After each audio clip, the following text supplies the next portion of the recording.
it was a life and death changing moment for me. I had a severe asthma attack that started, Gary, when I took our little family dog to the groomers. So I was in this groomers and started to have shortness of breath and started to wheeze and realized I needed to quickly get out of there and grab a rescue inhaler that I had in my car. And so I drove home roughly about a mile's distance. Gary, I just cried out, Jesus, help me, Jesus. And within a very short amount of time, Gary, I blacked out.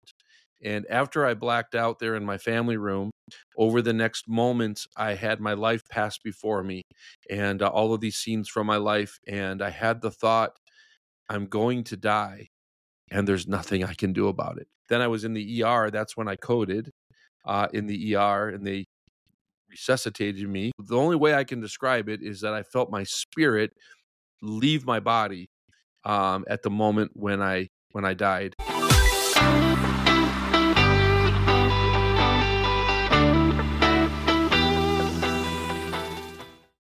Hello and welcome to another episode of the Best You interview series. It's Gary here again. Thank you very, very much, as always, for taking the time to join me. And today I'm delighted to be joined by author, international speaker, leadership coach and trainer, Bill Goodwin, who is here to discuss his pillars to priority living. Bill has over 30 years of leadership experience in growing and building individuals and teams with proven leadership training and dynamic speaking for growth. Bill is a Maxwell Leadership Executive Team member with his mentor John C. Maxwell and a member of the National Speakers Association. A former lead pastor, after serving for over a decade as a youth pastor, John founded Priority Living Consulting Group to add value and equip leaders to reach their full potential. He's also the author of Priority Living, 7 Pillars to Make Your Life Count, which we'll definitely get a chance to chat about today. Now, here is the interesting part. Not that the rest of that was not interesting, but on November the 23rd, 1999, Bill experienced respiratory failure and died. Being given a second chance has changed his life, and he often encourages individuals and audiences alike sharing the full story of his afterlife experience. And just as a wee side note, when Bill introduced himself to me, that was essentially the title of the email that says, Bill Goodwin died. And I can't remember what the rest of the title was. And I thought, wow, because sometimes emails come in and I'm thinking, I don't think I'm going to read that one, or that looks like spam or anything. And I opened it right away. I thought, this has to be good. This has to be something worth listening to. And I'm very delighted to tell you that it absolutely will be. Known for his ability to cut through complexity, Bill combines futuristic thinking with a relentless drive to start fast and finish strong. Bill shows up with integrity, clarity, and a whole lot of momentum. Bill, thank you very, very much for joining me today. Gary, it is an honor to be with you, and I'm so looking forward to the conversation we're about to have. Thanks for having me. Absolutely fabulous. So let's start with your life-changing experience that did become the catalyst for your journey. Since then, we did have a chance to chat with this prior to recording. Tell the viewers and listeners how it all went down. Yeah, how it all went down. I think potentially that email that you received had a subject line, "Learn to live from a dude who died," and that's one of at least one of the emails that I send out often.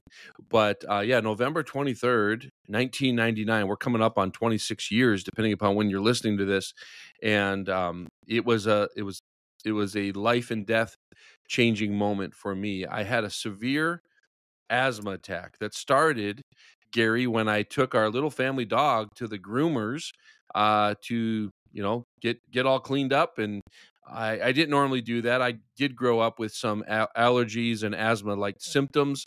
And so our little dog was allergenic free or whatever. And so I was in this groomers and started to have shortness of breath and started to wheeze and realized I needed to quickly get out of there and grab a rescue inhaler that I had in my car.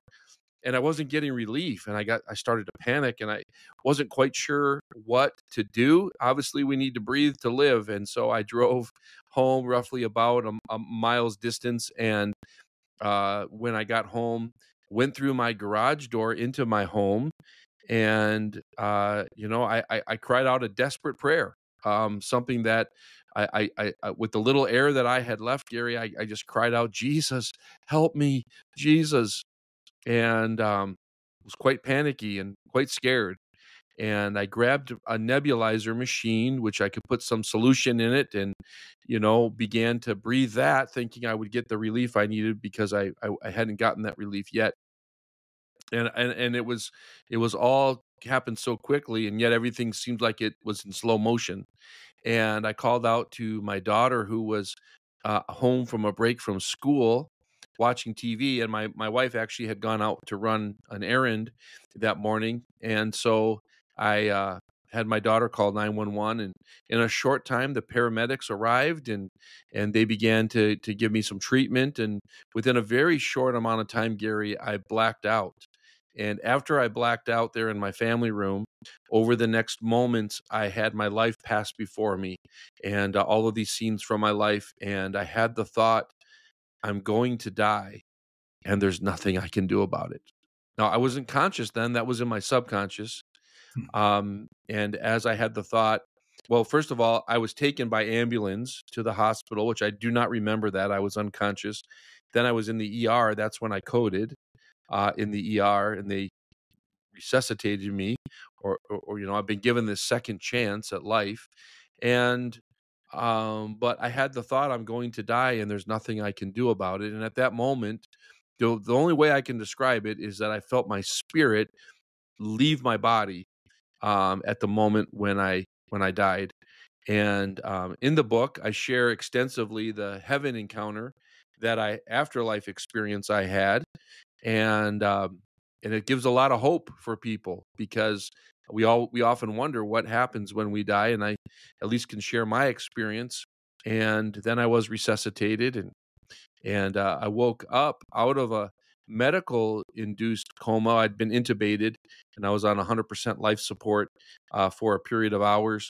But I woke up in intensive care in the ER, and many people had heard about my situation that were praying for me, and so grateful for that. And yeah, and now here I am all these years later sharing my story. I've been actually sharing it over these years, but I formulated it into this book that you mentioned called Priority Living: 7 Pillars to Make Your Life Count. And so that's a bit of the backstory.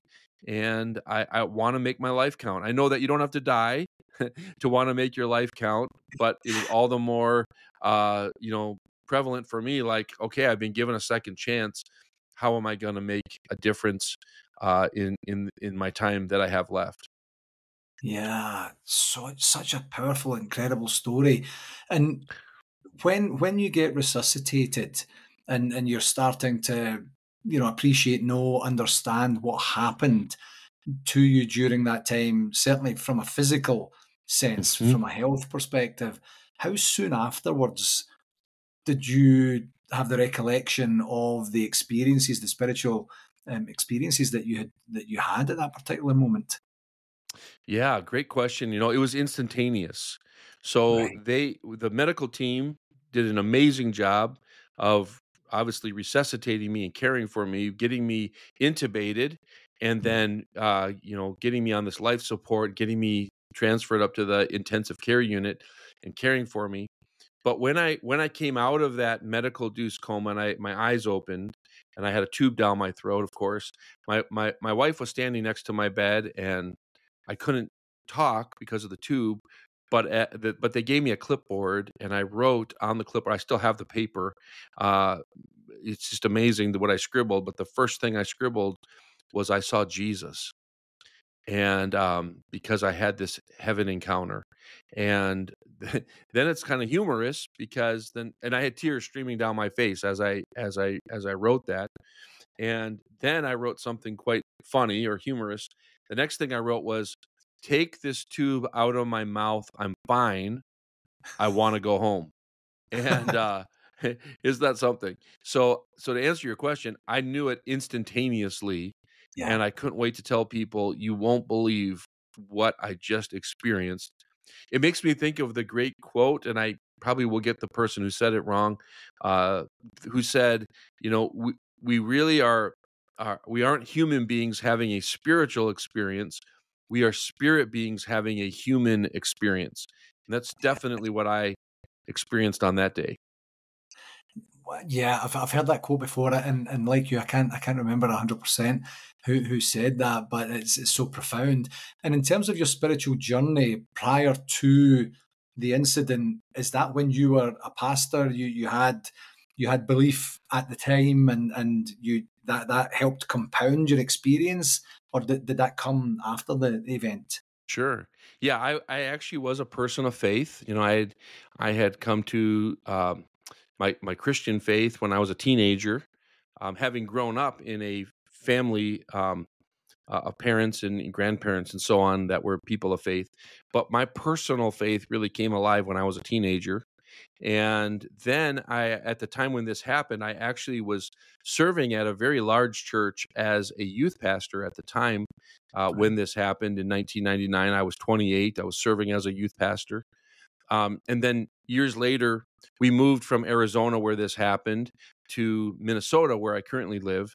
And at that time, I became a senior or lead pastor of a church, and kind of in a different role. But it definitely was already a person of faith. This wasn't something that obviously it transformed my life in a profound way to know that the scripture says that when we are absent from the body, we are present with the Lord, and I fully experienced that. So so it really, your faith becomes sight. And so I love sharing the story. I'm so glad that I, all these years later, was able to write it in a book so that people can read the full story and Yeah. hear what I and see what I saw, because I want to give hope. And I want to give hope that, we don't just breathe our last and it's emptiness. There Mm. is an afterlife, and the essence of who I am and you are and we are, it's not our physical state, it's our spirit or our soul that does live on into a place called eternity. Yeah. So you've taken this experience. You're in a lead role within your church or community, and then that transfers itself into eventually into saying, there is something else I need to be able to give to the world right now, and I'm going to organize and manifest that through trainings and speaking and mentorship and such. How do you take those experiences, and not just the event in 1999, but your whole entire experiences? How does that manifest itself into the type and style of training and experience that you try to give people through that work? Yeah, that's definitely what I'm passionate about, is really fulfilling my purpose of adding value to others and equipping leaders. Everything rises and falls on leadership, and so if I can be a conduit of equipping leaders, existing leaders, as well as raising up and developing new leaders in a positive way, that's definitely something that I want to use my life experience, because Gary, I believe that your now leads to your next. And so Mm. all of those years as a youth pastor, I was I was gaining leadership skills and abilities and experience, and then I became a lead pastor, and in different ways I was raising up, developing business people, developing other ministry leaders. And so your now leads to your next, which has led me to where I'm at now over these last almost 5 years, specifically under the leadership of John Maxwell and other great leaders, of being able to develop leaders in a new kind of way, and both in the marketplace as well as in ministry. And I love what I get to do. It's absolutely the greatest joy. And so I would say, not to make it about me, but to say to our friend that's listening right now, Gary, that whatever you're doing now, do it with all your heart, and recognize that it might not be ultimately where you want to end up, but it is a stepping stone to get to where you're ultimately going. Because not only for me, but for you, your now will lead to your next. I love that sentiment. Your now leads to your next. It can be conceptualized through any person, through any industry, through any part of the world, through any generation or demographic. Yes. I love that. So you mentioned John C. Maxwell. I mentioned him very briefly in the intro bio too. Tell me how all that came about. Yeah, isn't that great? I'd love to share this story as well. In 2018, a friend of mine got an invitation to bring a guest because he was invited to spend the day with John Maxwell. And so I first was asked if I wanted to attend with him, and I said, "No, I'd love to go, but I have a dentist appointment that day. I don't think I can make it." No, I'm just kidding. I would have never said that. I would have canceled anything on my calendar.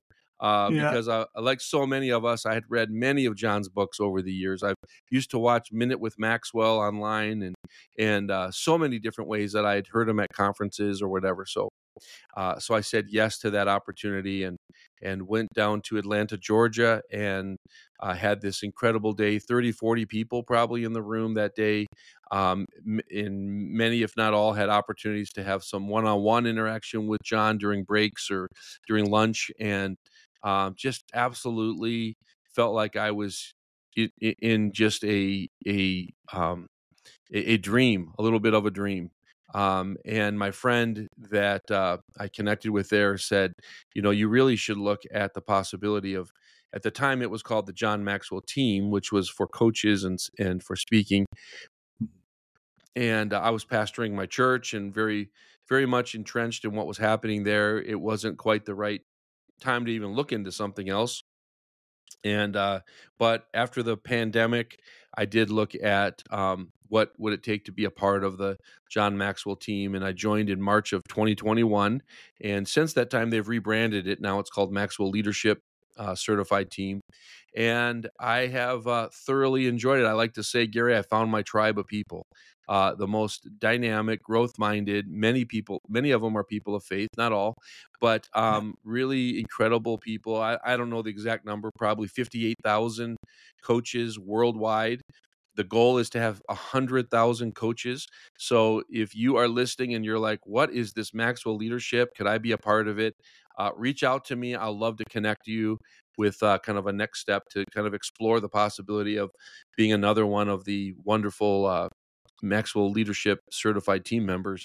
But so then when I joined Maxwell Leadership, I realized I need a business vehicle. So I started an LLC in order to do things outside of my church, in business and coaching and speaking, which the leadership of my church, by the way, was wonderful. They were very supportive of that, knowing how passionate I was about leadership, and so began to do that. And my company is called Priority Living Consulting Group. And when it came down to about a year and a half in, I was no longer having a side hustle. I had two full time jobs, and I just went to the leadership of our church, and we really considered how I could make a positive exit, and it was the time to do that. And so we set a date and moved towards that, and so now for over 3 years, although I've been, like you said in the intro, over 30 years equipping leaders, over the last 3+ years, I've been full time Priority Living Consulting Group, and in that I get to work with other ministries as well. So I have a ministry called International Ministerial Fellowship that I do leadership development and kind of care for ministry leaders, as well as the business leaders that I care for through Priority Living, and it's a great combination there for this season of life for me. Incredible. Absolutely incredible. What would you say the biggest impact John C. Maxwell has had on your life, on your journey thus far? Yeah, he's well, those in the team, we affectionately call him Papa John, and because he is like a papa to us, he just really is a great listener. We know him as a communicator, but if you get close to John, you'll realize real quick he's a really good listener, and loves to listen. And so that's one thing that's impacted my life, is to speak less and listen more, because Yeah. we are able to get greater context when it comes to working with a business, for example. When I listen more and I ask more questions, I may already have some things in my toolbox over here that I want to share with them to help them. But the more that I step back and I ask questions and I slow down and I listen, I might realize that no, not this tool. This tool would be better than that tool. And I've learned watching and being with at the times with John Maxwell, of what a great listener that he is. He even wrote a book called Good leaders ask great questions, and it's something that he lives and he models that. So people do what people see. So that's one of the things I've gained from him. I think another phrase, and he said this many, many times. I've quoted it many times. By the way, John Maxwell is very generous, so he doesn't always need you to quote him or give him credit. He says it this way. I find it humorous. He says, "The first time you quote me, say John Maxwell says. The second time you quote me, go ahead and say I've heard it said, and the third time and beyond, say I always say." So I Yeah, really like that. He's very generous yeah. that way. But a comment or a statement that John, I've heard him say many times, which has helped me, and I've helped others with it, is this phrase that everything worthwhile is uphill. Oh, You just wow. think about that, Gary. Everything in your life that's worthwhile is uphill. He Yeah, goes on to say it's uphill all the way. yeah, So with that comes, we often have uphill hopes and downhill daily habits. So we can accomplish almost just about anything if we realize, first of all, this is going to be an uphill climb. It's not going to be easy. If it were easy, everybody would be doing it. So yeah. it's an uphill climb. And then you want to climb with others. So you get mentors in your life who have done the climb and they begin to coach you and mentor you along the way. That's why I love coaching and mentoring others to help them in Yeah. their climb. And then you realize that it's about your daily habits. So leaders are made daily, not in a day. That's a John quote. And so it's what are you doing daily to develop yourself in personal development and growth, that will get you up that hill, whatever it is that you're climbing. And then you no longer have just uphill hopes and downhill daily habits. You have uphill daily habits that'll get you from where you are to where you want to be. Yeah, I just love that. Both things that are within our control, our ability to listen and Mhm. our ability to be cognizant of the journey that we are planning, and how our attitude, our effort, our endeavors, our habits are going to play a key role in that. And a lot of times people don't realize they have more control than they think they do. They Mhm. think there are so many external barriers to what it is they would like to try and achieve or accomplish or gain. Mhm. And when you start to actually do the work, when you start to have these daily actions, daily habits that are all really compounding into your ability to be able to serve, deliver, grow, add value, it becomes more empowering. Because you Yes. start to realize, yes, there are skills, there are education, there are supports that are required, but a lot of it comes from within. Mhm. Yes, it sure does. And I'm definitely can attest to this in my own life where, there's times I thought things would be easier, times I thought things would cost less money, times I thought that they would be done quicker. But when I've come now to accept what Papa John says, that everything worthwhile is uphill all the way, it changes my framework. It changes my endurance, my perseverance, and I can then accept the fact that truly consistency compounds. And it's one thing to start. It's another thing to be consistent. So whether that's with your finances or with your leadership or with your relationships or with your health, it's one thing to go work out one day. You don't really gain that much except for some soreness. But it's the consistency of continually working out over time that we end up seeing progress be made, and that's all part of that uphill climb. It truly is. It truly is. My first genuine recollection of John Maxwell was I got the book the 21 or 25 Irrefutable Laws of Leadership. Forgive me, I've Yes. got one of the numbers is correct. I'm sure 21, you got it. Yep. 21.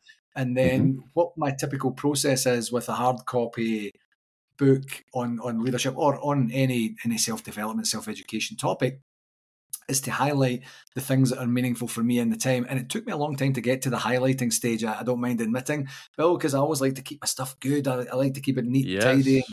If someone wants to borrow it, they get a pristine copy and such. But I thought over time there's so much gold in these publications that I really should start to and highlight what it means for me just now, and then revisit that again in the future, and Mhm. recollect why I thought that was an important thing.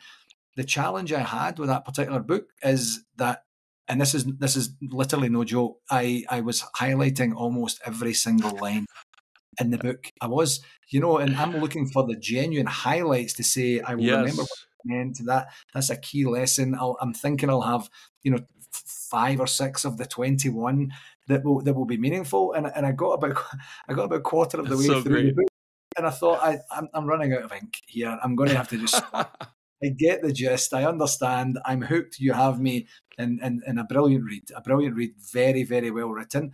And I imagine, I have no idea how he does this.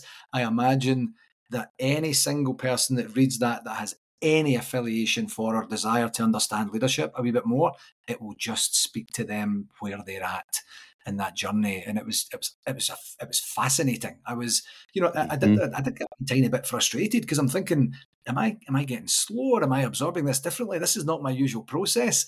And then I thought, no, I'm just having an experience here, and it's Mhm. been incredible. And I've followed a lot of John's stuff since. So since we're talking about books, tell me about your book. Congratulations on the book, Thank you. and I know that it was quite the journey to firstly realize that you were supposed to write a book, and then secondly to write the Mhm. book and the subsequent experiences you've had.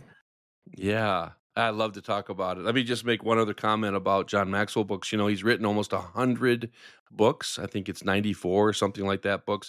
And then there's iterations of his books that have kind of been repackaged, so over 100. And that's just remarkable to me. But that particular book that you mentioned, the 21 Irrefutable Laws of Leadership, a few years ago celebrated his 25th anniversary of that book. It was revised versions put out, and I remember the numbers that John gave. He said that book has sold. They've sold more copies of that leadership book than any leadership book that's ever been sold in the history of the world. Wow. So that's a prized book right there.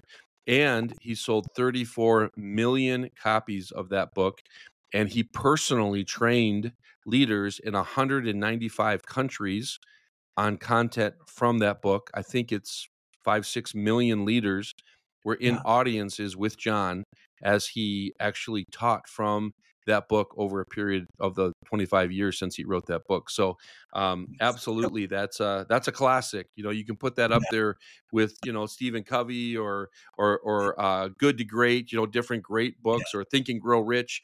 You can put the Yeah. 21 Irrefutable Laws of Leadership in the category of classics when it comes to leadership. So my book, which I'm just getting started. I haven't written 100 books yet. I've written one, and I'm Yeah. excited about that. I'm excited about that. But hopefully, Start Lord, somewhere. you gotta start somewhere, Yeah. and so here we are. So I'll just hold it up here for those that are watching. It's Priority Living, 7 pillars to make your life count. And interesting enough, I have the CEO of Maxwell Leadership. His name is Mark Cole. He's been the right hand guy traveling with John Maxwell for 25 years, and has been a mentor to me as well. And Mark graciously wrote the foreword to my book as well. So I'm grateful for that, and that I could partner with Maxwell Publishing to be a way to get this book done.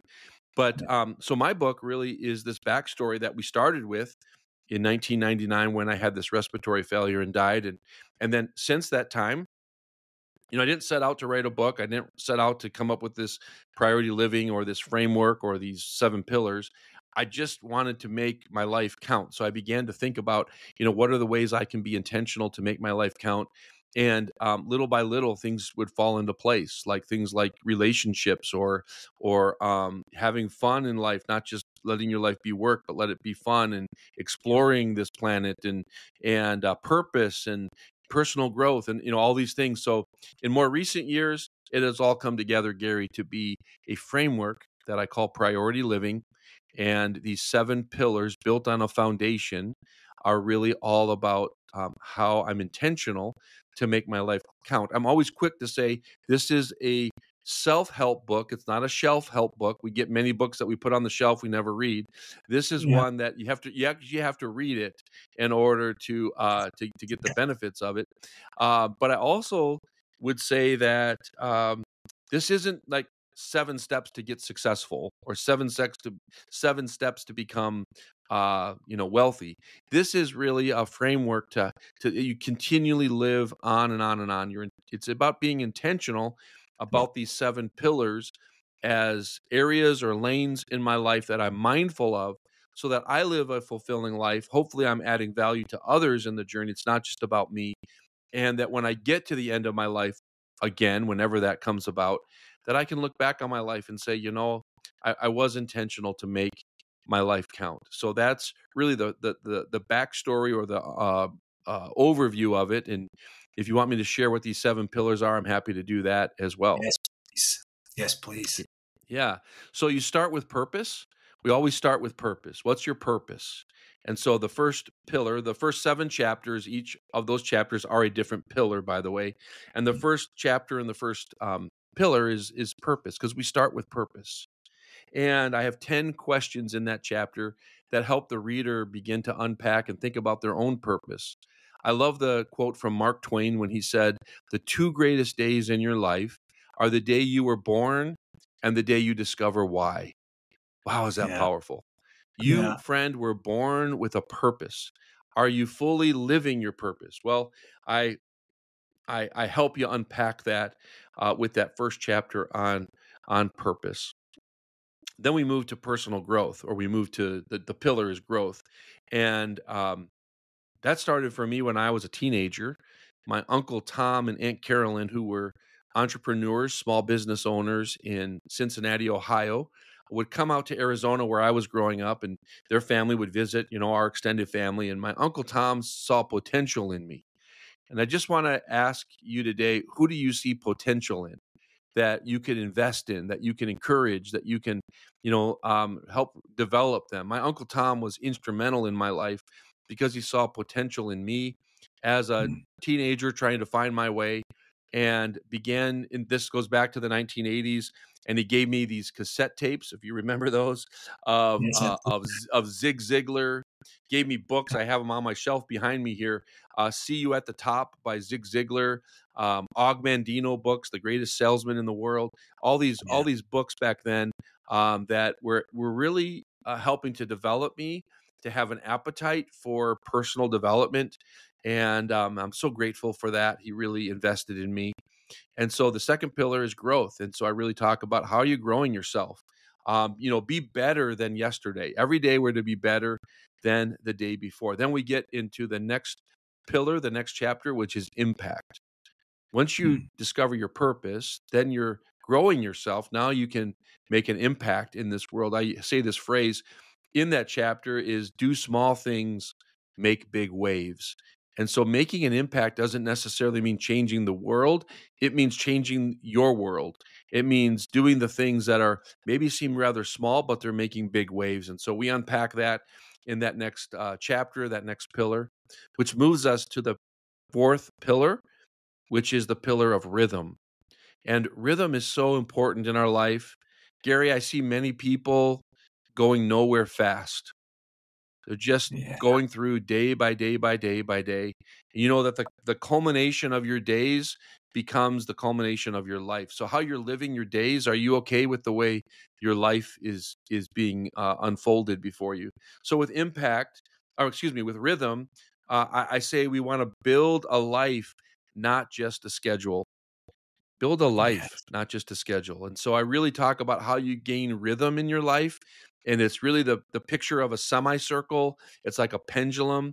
And that there's a quote from a gentleman named Mike Breen, that we are to work from rest, not rest from work. And I talk about the nuance of that in our life. Rhythm is just super important. I like to add that in that chapter, I share my personal story of complete burnout when I hit a wall, and in 2010, 2011, and had to come back from this time in my life that was just unprecedented because I had completely burned out and I needed to learn how to have rhythm in my life. That Right. leads us to the next pillar, which is the pillar of explore. Explore is chase wonder, adventure often, explore big. We've been given this beautiful earth that we can explore the beauty of nature, We can explore the beauty of cultures and different people groups, and then with that, enjoy every day. Find something every day that you are intentional to have fun with. I'm a person, I like to laugh. I like to cause joy and laughter, and so I share some of my stories in that chapter that are all about exploring and really enjoying life. The next chapter, or the next pillar, is the pillar of connect. And I say that connections fuel the soul. So relationships are so important, whether they're personal or professional relationships. I really do believe in the quote from Maya Angelou that says, the quality of your life will be determined by the quality of your relationships. And so in that chapter, I have a pyramid of relationships, of how you go from being complete strangers to going up the pyramid of greater connectivity with people in your life, and love to share about that. And then finally, the seventh pillar is give. The more you give, the more you grow. And so giving is all about generosity, living a life of generosity. And I've shared some stories in there that kind of blow your mind, of generosity, and I think that's a big part of what our life should be about. It's not just about ourselves. It's how we lift others up. It's how we are generous, with our time, with our talents, with our treasure.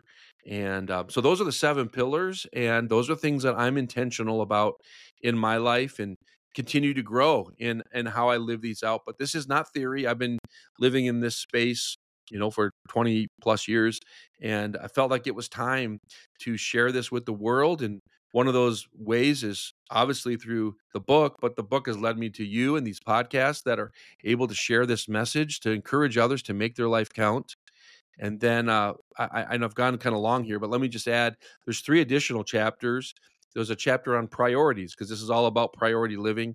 And there's an Yeah. exercise in that chapter that you can identify what are your priorities. And then I talk about foundation, that these pillars have to be built upon something. So, Yeah. what is your foundation? And then finally, there's a chapter on leaving a legacy. And in there, I talk about how inheritance is what you leave to someone, but legacy is what you leave in someone. And so that's the 10 chapters of the book called Priority Living. I love it. Initially in preparation for today's interview, Bill, I was thinking I want to focus, once you explain what the seven are, we'll focus on one of them. I Mhm. think we need to do this again, because I'd like to focus on all seven. Because at the time I'm thinking, right, I'm going to focus on, I'm going to focus on that one too. I'm going to focus on that one too. Then this is going to be a 3 hour long podcast. So Right. we'll Well, need to maybe I'll do have that to come again. back. We'll see. Yeah. And the one thing that's resonating with me overall is actually probably two things. One would be the connectivity, the relationships, the ability. I see a lot of, actually, to use the word connectivity, between a lot of the topics, to say you will be able to give this if you are more connected, if you explore more, if you stay in the same position and don't get and gain new experiences, and your ability to give your own experiences to these experiences. There's a lot being left on the table in terms of your growth and other people's growth. But the one main one I was going to go back to was on the rhythm. And you'd mentioned that, like, some of these gains will not be monumental gains, that one day it was this way, the next day it was that way. You mentioned it briefly Right. earlier with the gym analogy too. But that ability to know what's right for you, to know what you need to do to start, to continue, to be consistent, and to Mhm. experience these gains as they come to you, knowing that these, if I could say micro gains, that's my word, not yours, but the Oh, I micro like that. gains, to be able to have them Mhm. compound upon each other, to give yourself that best opportunity to say, unless you're having a medical event like you experienced, or there's a lottery event or some sort of health thing, there's very few things that are going to absolutely happen overnight. And creating that rhythm to give Mhm. yourself the best opportunity really resonated. Yes. I think that is a key piece. I love that you shared that, because it's a process. Our life is a process. And so some key words for me in this is, being intentional, Yeah. Where are we being intentional? Obviously, the word priority is important to me, and then the aspect that you know, go back to the quote from John Maxwell earlier, everything worthwhile is uphill. So Yeah. these different areas in my life, I recognize that it's uphill to live a life of rhythm. It's Yeah. uphill to live a life of personal development and growth. It's uphill to be a person who's generous. These are uphill qualities, but at the end of the day, I find it to be the most rewarding and the most fulfilling way to live my life. And again, that's why I'm here to share it with others. Absolutely fabulous. And what would you say would be your biggest learning or experience or growth moment through Mhm. writing this book? Well, that's a great thing for me to think about. I think, um, I, just like other areas of my life, I ended up hiring. So I'm self-published. I'm not with a publisher. I'm self-published. But with that, I ended up getting a 8-time best-selling author as a coach to coach me. Yeah. And when I say that, it sounds extensive. And he was very influential. I think we talked 6 or 8 times over the course of a little more than a year, but Yeah. he was able to guide me and help me, in actually how to structure a book and how to find an editor. You know, the different nuances of it, really was helpful. So, definitely writing a book for me was a growing and stretching me, Yeah. process, and, now, by the way, I'm partway through my next book that'll come out some point down the road, but I'm so focused on sharing this message right now that I'm not in a rush, but Yeah. I'm inspired to keep writing, because there's a there's a there's a healthy, uh, discipline for me in doing that, and once once I got the once I got the outline kinda laid out where it made sense, the 7 chapters are the 7 pillars, and then, Mm. once I got it kinda laid out and I knew what stories or principles or quotes I was gonna put in the chapters, then I would just schedule my time. It wasn't even like it was, sometimes you hear of writer's block. I didn't really have writer's block once because I had it Yeah. laid out where I could just, okay, I'm going to do 500 words this morning. I'm going to do 1,000 words this Saturday, whatever. And so I Yeah. would sit down and I'd look at the outline and I just begin to flesh out what I had already put there. Yeah. And that was because my coach taught me that. He said, "This is how you write a book. Yeah. Don't sit down and go, 'What should I write today?'" He's like, "No, you already know what you're going to write. You just got to make the time with Yeah. yourself to write it." And so, that made it so much easier. And for anybody that is looking to write a book, that those nuggets were super helpful and valuable to me of ways to construct a book. And then the other thing I'll give you real quick was he said do not edit while you're writing. And Yeah. now I'd already probably been 3 chapters in, not necessarily the first 3 chapters, but I'd already written 3 chapters, and I was editing to the best of my ability, Yeah. as I went, and he encouraged me, he said, "No, that's a different process. Get your thoughts out. Yeah. When you get an editor, they'll look at does the content fit where you have it, or are there things you need to expound upon, or are there things that don't fit, you take it out." Yeah. Um, and so the book, just like probably any book, it's a very different book in its final form than me getting it out. And because the editor, she was absolutely incredible of helping me, take this lump of clay that I had tried to put some form to, and she really helped shape it to give it, what it has become. What a tremendous journey! It sounds. I can even feel the energy. As you Mm, explain that. Just in terms of the growth, in terms of the excitement, in terms of the learnings, in terms of the expansive opportunities that will come from you having that process, experiencing it, and then the subsequent experiences that you have on top of that too. That's amazing. absolutely. So, Bill, as you know, Mhm. this is called the Best You podcast, and I take this opportunity with every guest to ask them what's one regular practice that Bill employs to give him the best opportunity to be the best version of himself each and every day. Thank you for that question. I'm glad that you asked that of your guests, and, that I didn't have to even, stumble on a thought for that. Right away, it's what I learned back in 2010, 2011 is more 2011 because I was coming through this burnout time, and I began to realize how valuable, for me at least, early mornings are. And I Right. love the quiet of the early morning. I love getting up, having my cup of coffee while I enjoy reading, writing, and just having time to even just think. Sometimes I'm not reading, sometimes I'm not writing. I'm just sitting there with my thoughts and Mm. beginning to think through things. As a person of faith, I use that time as well to pray about my day. I prayed for you this morning, Gary, because I looked at my calendar and said, who's on my calendar, what's on my calendar, and just asking for the Lord to be in the midst of my interactions, both planned and unplanned. And so that for me is how I refresh and refill myself. I know that we can't give away what we don't have. So Yeah. if I'm living on borrowed refreshment, then I don't have much refreshment to give others. So Yeah. I'm intentional about that. When we fly on an airplane, they always say, put if the mask were to come down for oxygen, put it over your nose and mouth before helping others. Yeah. And I think too often for my life prior to that, I was trying to put the mask on somebody else while I was suffocating. And Yeah. that's not a good way to live. It's not a good way to lead.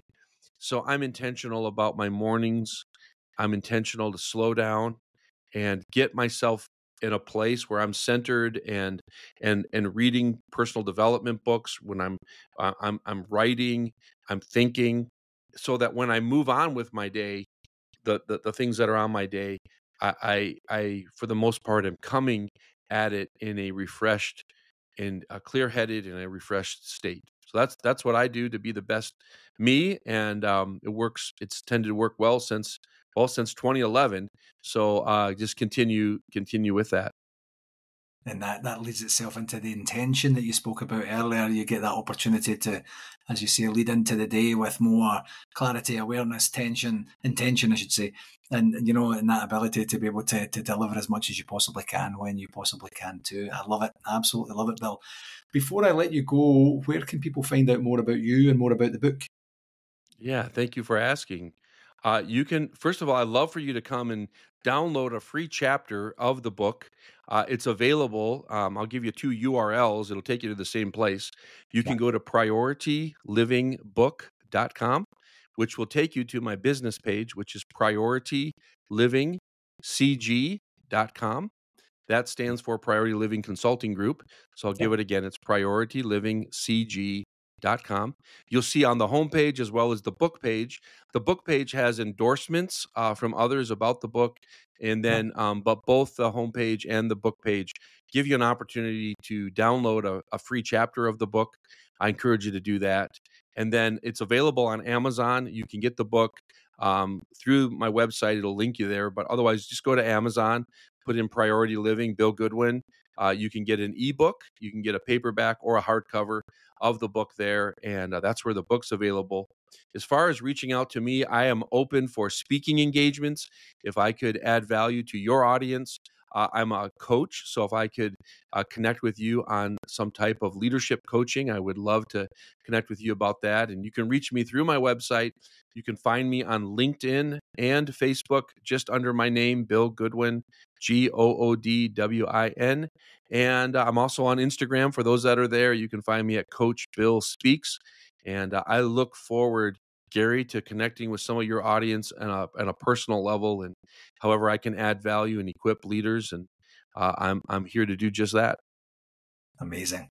Well, thank you very, very much for coming on the show today. I've learned a lot and absolutely, absolutely loved the conversation. Thank you so much. My pleasure. Thank you again for having me. Hello again. Thanks again for tuning in to this episode, and I do hope that you found it valuable and gained some insights. I do have an ask for you. If you enjoyed this podcast, I would absolutely love it if you would connect with me on my socials, and that's at LinkedIn, Facebook, and YouTube. Just search for my name and do whatever it is you need to do there to follow me and stay updated with all the latest content, tips, and discussions. And for any more resources that you're looking for, feel free to visit my website, garygillen.com. And while you're there, you can book a free, no obligation 30-minute coaching call directly with me through the site. Whether you're looking to enhance your performance or tackle a new challenge, I'm absolutely here to help you succeed, and I would absolutely love to hear from you. Thanks very much again, and until next time, keep pushing towards your goals and getting better each and every day, my friend.